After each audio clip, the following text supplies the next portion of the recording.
Hi, my name is Lindsay Ryan. I'm the Director of Guest Experience and Public Outreach at the American Victory Ship and Museum in Tampa, and you're watching TBCN. Welcome aboard the American Victory. This is one of 3 warships originally built 80 years ago in California. This is the only one here on the East Coast, sitting here in Tampa Bay. Now, we're exploring a little bit today to find out a little bit about the history and the mystery that came with this vessel. Stay tuned.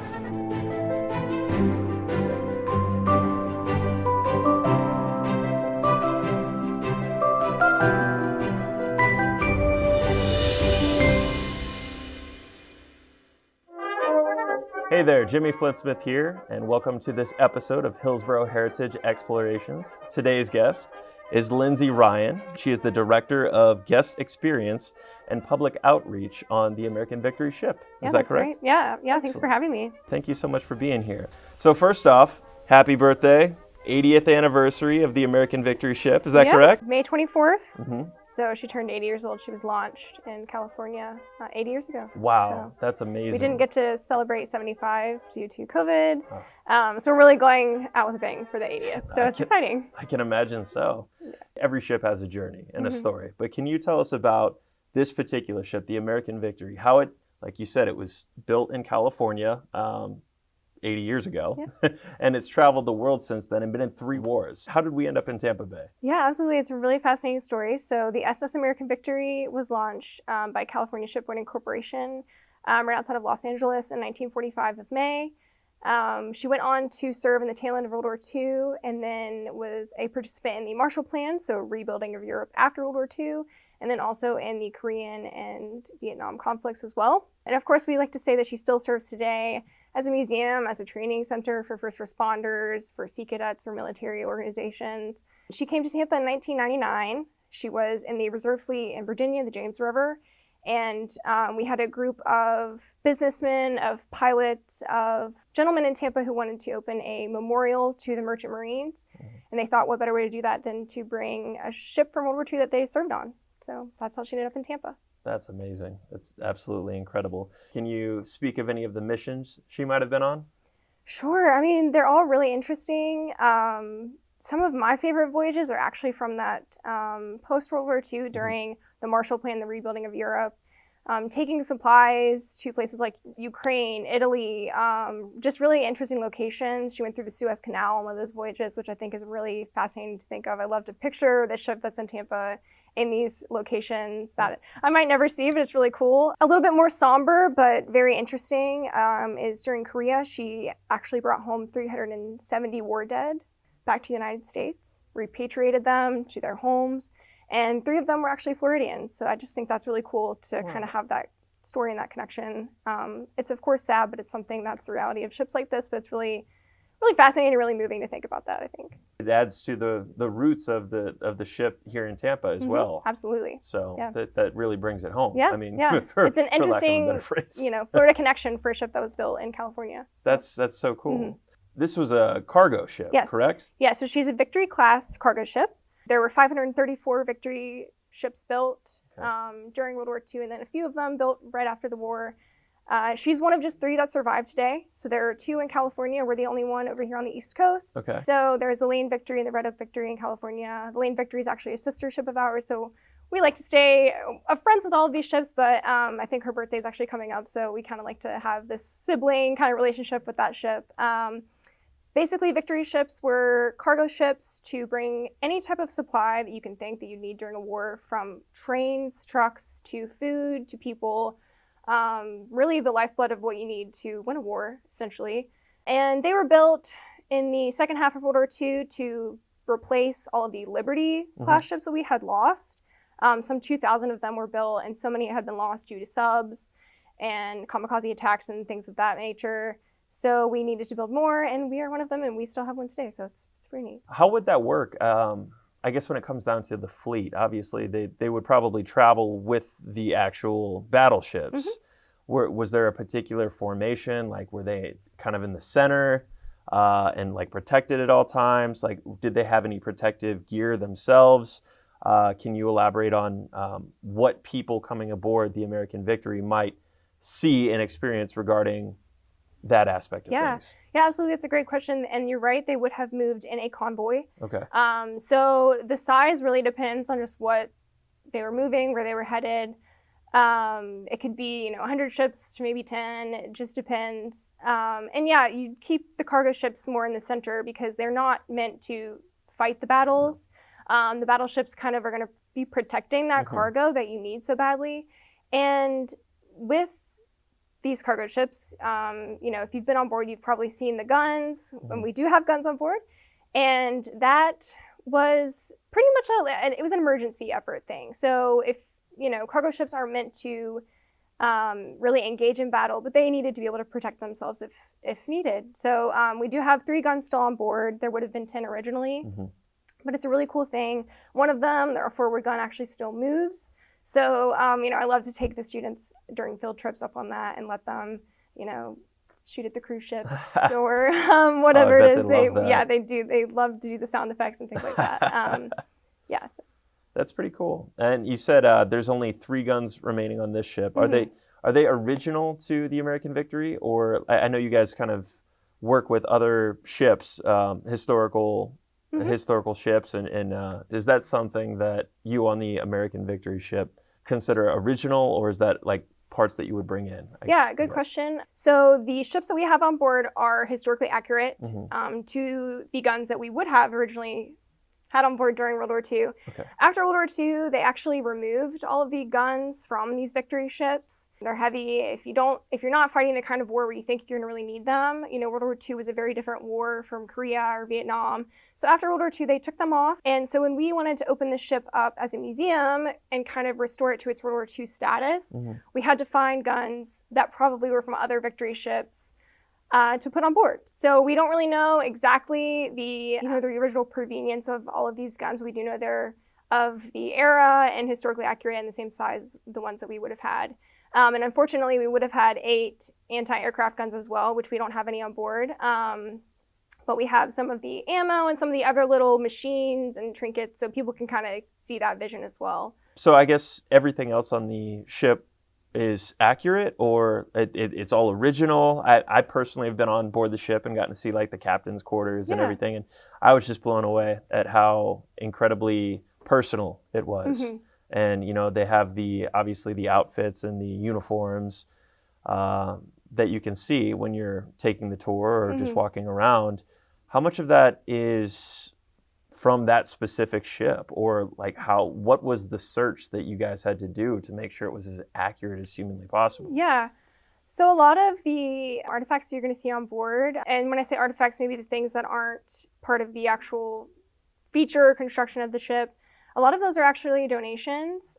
People's, maybe their grandfather served in World War II, and they have a helmet that somebody on our ship would have used during World War II, and if they want to donate it, we go through a process, we assess it, and a lot of the times it really adds to our collection and lets us kind of rebuild that World War II picture. Things that you see on board, like the wheel, the bunks, all of that's original to the ship and its World War II status, even if it went on to serve in Korea and Vietnam. And if you really look hard enough at some of the technology, you might see kind of that change of time. You'll see stuff in the wheelhouse, as you mentioned, that you can kind of see it looks a little bit more modern. Yeah. And we also have a few tools on board that have been added for us so we can still kind of operate the ship today. So you'll see some modern technology in with that old, but it kind of shows this progression of time that our ship has been serving. So it's neat. And it's so interesting, just to revisit, this has been through 3 wars. Obviously, it was built for World War II, but Korea and Vietnam, I'm sure things changed in order to keep up with, uniforms changed, technology changed. Is there on the ship, is there kind of a timeline of what it might have looked like on day 1 as opposed to by the time you got to the 3rd war, and kind of the differences? Is there kind of like a progression of time, or I wouldn't say so much. I think you can kind of see it all meshed together in a way. And you definitely can look at, the wheel, and you can really, I think you can kind of feel it a little bit too. I'm very into the, when you get to touch something, and we on field trips, we let students go up and touch the wheel and turn the one on our fly bridge. And I think you can kind of feel that, that historic kind of feeling. So I would say it kind of comes together, and we like to really emphasize the ship, while it was built for World War II, went on to do all this incredible stuff afterwards as well. So. And I know you mentioned you have field trips and plenty of educational events and experiences. Can you kind of elaborate on some of the things that you offer? So we do field trips almost every day, honestly. Cool. And we do, guided tours for smaller groups or for families and things like that. We do some educational programming where we might go out to another museum and take some of our artifacts or something like that. We also do a lot of stuff online. We love to do like artifact posts on our social media or stuff like that. Just always like little tidbits of cool information about an artifact or about a feature on our ship, or about a date, maybe, especially with our anniversary coming up. We've been really talking about these very cool specific dates that we're having these anniversaries of. So that's definitely something we do. And then in addition to that, we do a lot of really amazing events. So I always like to have some type of educational aspect to that, even if that's just some of our volunteers being able to walk around and, ask people if they have questions about the ship or the history of it or anything like that. Field trips are one thing, but I hear that you have reenactments of some sort. Can you tell me about that? We don't do full reenactments. We definitely have reenactors on board for events. It's really cool to be able to see somebody wearing, World War II era clothing on board.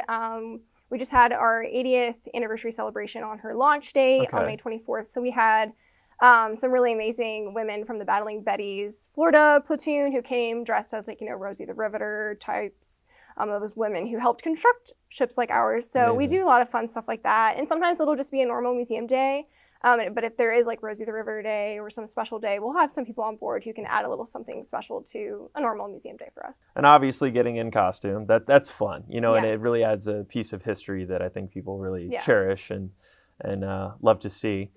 But nothing beats the real deal. Yeah. And I know that you guys work with a lot of veterans. From what I understand, most of the people who maintain the ship and the upkeep and really any aspect of what keeps it going is a lot of them are veterans. So our president and our VP are both veterans. And then I would say, this is a guess, I'd say about 80% of our daily, weekly volunteers are also veterans.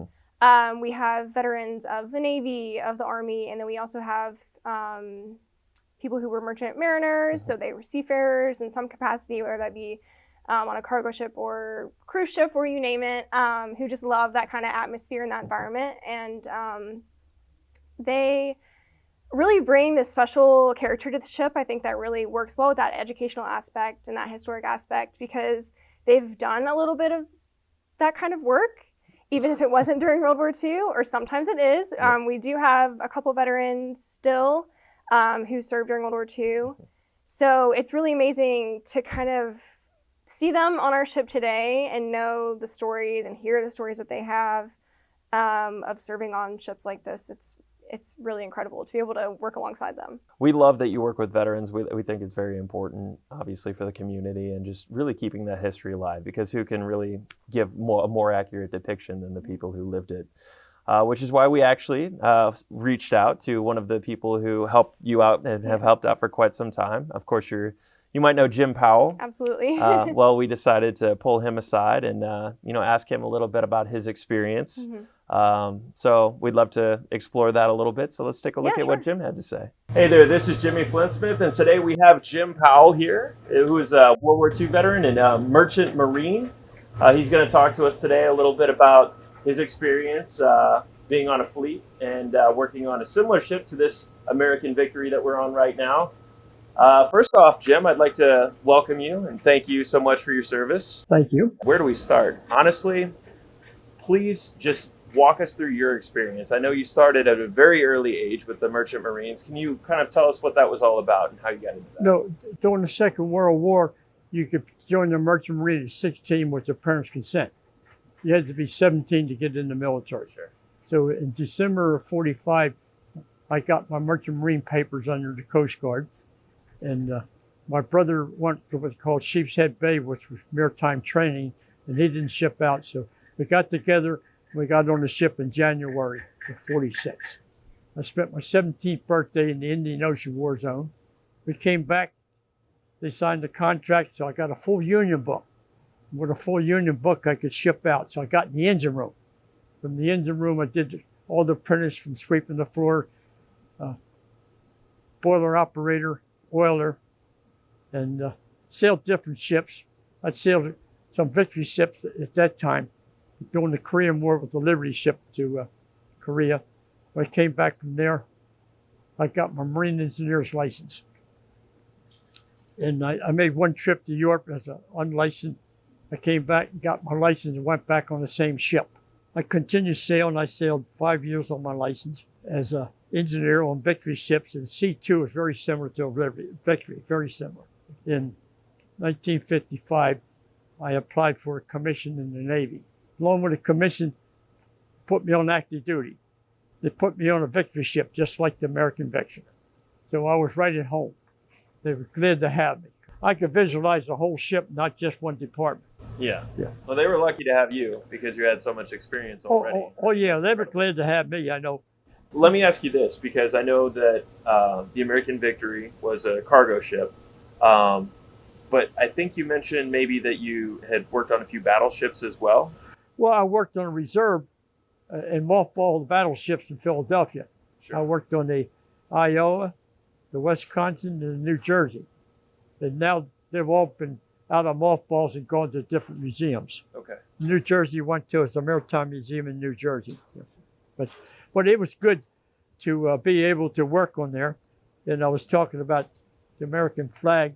When they went from the 48 to the 50 star flags, they made the ones available to people working on the ship. So I have a 48 star flag that's 9.5 feet by 5 feet that has flown over the 3 battleships. I've personally flown them over the 3 battleships. And they've flown it on here on Memorial Day, on the American Victory.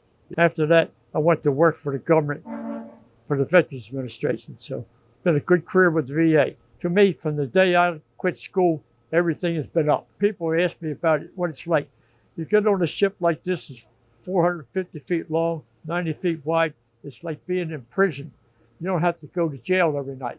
I know that you have a very special award right here.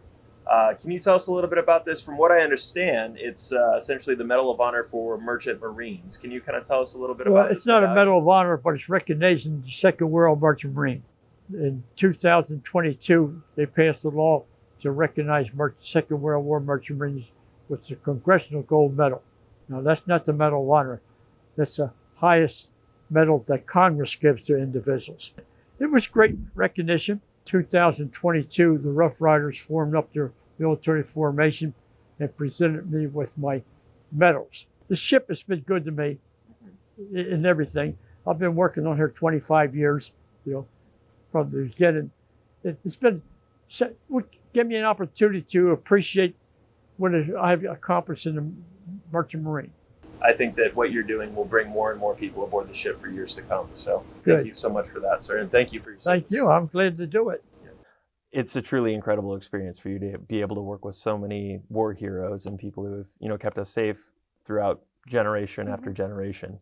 How is it that you can find the people who can give so much? Is there a recruitment program that you guys work with? Or how is it that, I guess, you find the people necessary to keep things going? Yeah, no, that's a good question. We kind of have a whole spectrum of volunteers. We have people who've been volunteering on the ship since it came to Tampa in 1999. Then we have new volunteers. And we have all ages too.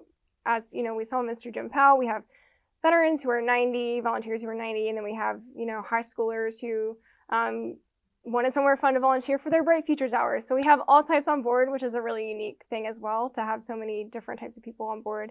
I would say a lot of our volunteers come to us after visiting the ship. So they visit the ship, with their families. A lot of people will be at the aquarium and they'll see us right behind them and they'll be like, I want to go there, So we have people who come on board, and often it's that they've interacted with a volunteer, whether that be one of our engineers. We have people who paint on board, or a docent who gives guides or guided tours. Usually they have a great conversation with that person and they just get really interested, and then they think, oh, I have some time to give or to do something unique like this, work on a World War II ship. So usually that's how they get in contact with us. So it's kind of a word of mouth a little bit.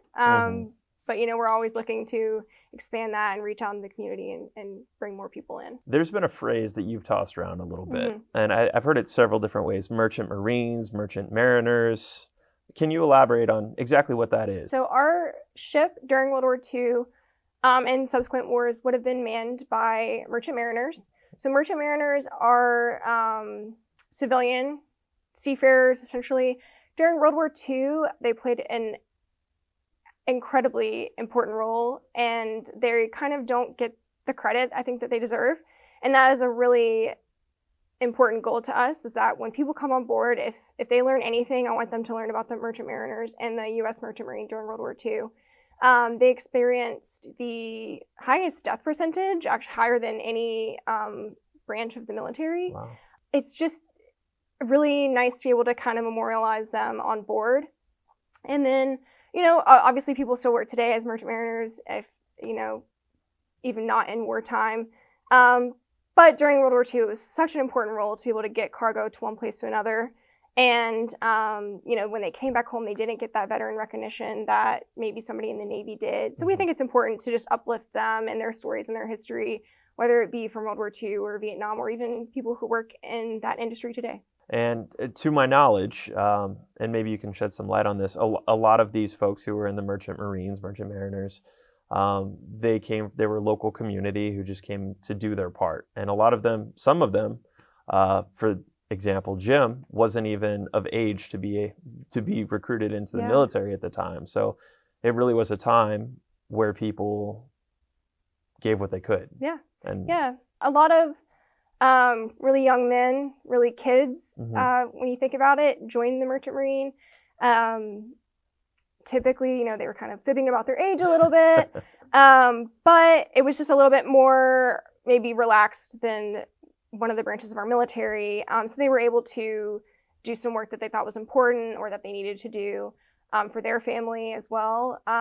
So we have a lot of really stories about really young merchant mariners. And then in addition to that, you would have people who maybe felt like they were too old to serve in the Navy or the Army or something. So they would help in the Merchant Marine, moving that cargo that was just as important as, being in the Navy in a different way. Let's talk about what visitors to the ship might expect. Obviously, it's been here for quite some time, and there's people coming and going out of Tampa every day. If you were to take us through a guided tour, Sure. What could people expect? So our guided tours, logistically, that kind of thing, they take about an hour and a half. That's what I recommend. Some of our docents who are really amazing at what they do, if you want a more in-depth tour, they can do it. And they know so much about the ship and about World War II history. It's really amazing. I still every day learn something new from them. Wow. So it's really fun to be able to go to work and learn from your colleagues like that, So basically you can tour the interior of the ship, and then of course you can go out onto our decks. So you can go where you will enter the ship, so at the front desk. You're actually inside of a cargo hold, so we've kind of reconstructed the area so that you can come in. Normally there wouldn't have even been an entrance there. It's something that we had to put in. And basically you're going to come into that cargo hold, and then you can explore around the museum. We have kind of like our gallery type space down there with our smaller artifacts, and then you can explore the decks. If you do a guided tour, of course, they're going to kind of take you on a specific route. If you're doing a self-guided tour on a normal museum day, you can explore however you'd like. I recommend people go all the way up to the top, to the flybridge, turn the wheel, and then kind of do a spiral down, and they can look in the bunks. They can go into the wheelhouse. You can go into the galley, the crew mess. You can sit at the chairs in the crew mess. So it's pretty neat. Does the ship ever actually go out into the bay or take any voyages for events or for just, anniversaries, things like that? Yeah, so it's a good question. It's very pertinent to our mission. Our ship hasn't gone out since 2019, but we are still considered an operational ship. Okay. We are always working towards going back out. Of course, it's a very heavy lift.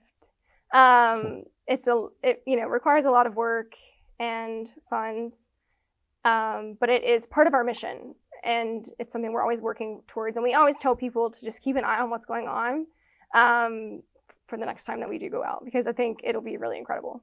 It sounds like an incredible experience, and it sounds like there's a lot that goes into that, which makes sense. I mean, the amount of I don't know how many people it took to run the ship back in the Yeah. day, but I'm sure it's no small task. What does it take to even just maintain a ship like that? Like, Yeah. what's the upkeep like, and how does that work? Yeah, so I mean, that's why we have all of these amazing volunteers who have these really important skill sets. Mm-hmm. Daily maintenance is just, when you think about a ship that's 80 years old, we're constantly fixing electric features on board. We're, fixing plumbing. I mean, Mm-hmm. it's constant maintenance. And luckily we do have volunteers who love to do this. It's like a fun puzzle sometimes for them, I think, to, figure out how to fix some of the stuff on board. It's like, let's look under the hood, right? Yeah, exactly. And then in addition to that, we go into dry dock. Mm-hmm. Every few years, we get our hull inspected. Okay. We do repairs as needed. Mm-hmm. Last time we were in dry dock in 2022, we got a new paint job. And we do just cleaning and repairs and stuff like that in that dry dock. So yeah, it's a lot of work, but it's a labor of love for sure. I know earlier you mentioned that you work with and visit other museums. So, are they those ship museums primarily, or like similar wartime museums? Do you have any sort of programs where you maybe have an exhibit that's temporary or a special occasions where you might borrow artifacts or lend artifacts or trade, just to kind of give people in different areas different things to look at? We're close friends with, the Florida Aquarium, Tampa Bay History Center in Tampa. We consider them kind of like colleagues in a different way. And then with the other museum ships, especially the cargo ships, we definitely are always in kind of contact with them. They'll shoot us over a question about whether it be a historic question about paint color or, just can you send me a photo of how this looks on your ship? And because we're trying to do some work, it's a really collaborative thing. And there's just, so few of us that it works out really well. It's like this little community of World War II cargo ships. Wow. And they're volunteers. And, a few months back, we had a volunteer from the John Brown, which is a Liberty ship, open as a museum in Baltimore. So he came on board and noticed that we didn't have any magazines from the anti-aircraft guns. And he was like, actually, we would love to gift you all one. Wow. So we coordinated with him and he was able to send us one. We had volunteers clean it off and it's on display now in our museum. Cool. So that's a really fun story of somebody seeing an absence in our museum and they were willing to help us with that. So I always love telling that story. That is a great community. I love that. You mentioned paint jobs, like accuracy of what a ship would look like, I guess, on the exterior. We have a very unique design on the American Victory right here. Is there any rhyme or reason to that? Is that just a design? Was that something that was accurate for the times? Can you tell us about that? Yeah, absolutely. So the painting that we have now is called a dazzle scheme or a dazzle camouflage sometimes. So our ship would not have originally had this scheme or this paint job. It would have been kind of your standard like naval gray color. Okay. But ships during World War II and World War I did have these types of geometric paint jobs. And the idea is that it creates kind of this optical illusion when you're out in the water. And it would make it difficult for enemy ships to see what distance you were from them. So it would be harder for them to tell if you were a little bit close to them, they might think you were further away than you were. And a lot of really famous artists during wartime, that would kind of be the job they'd take on. Wow. And they would train people how to create this camouflage. So we went with this type of scheme. It's a little bit more fun than just plain gray, I guess. So stands out more. And, we took a chance to kind of incorporate, some Tampa Bay Lightning colors into it. So it's just an exciting way to pay an homage to our town and a really fun, of course, aspect that it is fun, loves, and I think people can appreciate. You got the lightning right there. That's pretty cool, and that's interesting too. The perspective of when you're out on the open water, how it would really affect the way that you would see what's out there. So that's interesting. I don't think a lot of people would notice that right away, or if that was the purpose. Let's talk a little bit more about some of the events that you guys have. I know that we talked, briefly about what, you offer schools and educational purposes. I know that you do a lot of events for veterans and with veterans. There's an event you have coming up, I believe, in September. Can you tell us a little bit about that? So we have our 5th annual On to Victory event in September. This is a fundraising event that we do. Organizations, businesses in our community purchase sponsorships, and they're a part of this event. It's a 2-day event. The first day is on board our ship. We do this. It's on our fantail, which is the back end of the ship. Okay. It's a really lovely little venue. There's shade and wind, and it's just cool to be able to hang out and have a drink, have some food on our ship. And we'll usually do a special little ceremony or something that day. And then the next day, it's actually on the yacht Starship, which is the dinner cruise just right down the waterway to us. So it's actually on that ship, and we'll go by the American Victory. So it's really neat to be able to see it from that angle. And that's a dinner cruise. And during that event, we have World War II veterans as our honored guests. And usually they'll get up there and tell a little bit about themselves and their stories. One year we had a World War II veteran sing the national anthem for us. Amazing. Like, just really amazing to hear them. They love to talk, and they tell such amazing stories. And they're so funny, too. I mean, they have jokes. But it's just a great event. There's fewer and fewer World War II veterans out there. So it's a great time to kind of honor them and hang out with them for an evening. So wow, yeah, what a special experience. And that's a way you can support the ship, though, yes, too. Absolutely. Obviously, people who can purchase tickets and attend those events. So you get the experience, but you also have the ability to support. Yeah, which absolutely. Is it's a good cause. What about some of the other events that you guys might have? I think you mentioned a little earlier something about, 4th of July is coming up. 4th of July, Halloween. What do you guys got? Yeah. So 4th of July, we do a Freedom Fest, we call it. Basically, we open the ship up in the evening. You can buy tickets, and you can watch the fireworks that they put on down at Sparkman Wharf. It's a great location to watch the fireworks, and it's a cool venue. Yeah, I mean, overload of patriotism. Exactly, right there. That's exactly. A lot. That's pretty cool. Yeah, and we have food trucks on our pier. We have a bar on board. We have a DJ, and we've got people who do reenacting outfits who are come on board. We've got superheroes. We've got face painting and fun kid activities like that. So it's just a fun way to spend the evening with your family on 4th of July. What a great way to celebrate the holiday. Yeah. I mean, on the American Victory, and kind of goes hand in hand. Yeah, exactly. And then you mentioned Halloween. So we do a event every year called Undead in the Water, where on the weekends we turn our ship into a haunted ship. We hire scare actors, and they put on an amazing show. And you can buy tickets for that and walk through and get scared. Oh, wow. People love it. People come back every year. So that is also it's a big way to support us. And it's really fun, It's just a really, really unique venue. People come on board on a normal day and feel spooked out, So if you're really into that, it's a perfect venue. You, again, and I'm going to give my best shot at this, as the director of guest experience, I'm sure you have many things that you could say. Obviously, you're very passionate about working with the American Victory, and the incredible volunteers and workers that you have on board, and the history behind it is absolutely spectacular. If you could just tell our viewers one thing that you would love for them to walk away with, or one thing that would entice them to come see the ship and show support, what would it be? There's a lot. It's a lot. And I'm a big history nerd, so usually there's some historic fact that I like to talk about. So one of mine that I always like to make sure people are aware of, on top of the merchant mariner aspect of our ship, is the women workers during World War II who helped build ships like ours. Everybody knows about Rosie the Riveter. We can do it.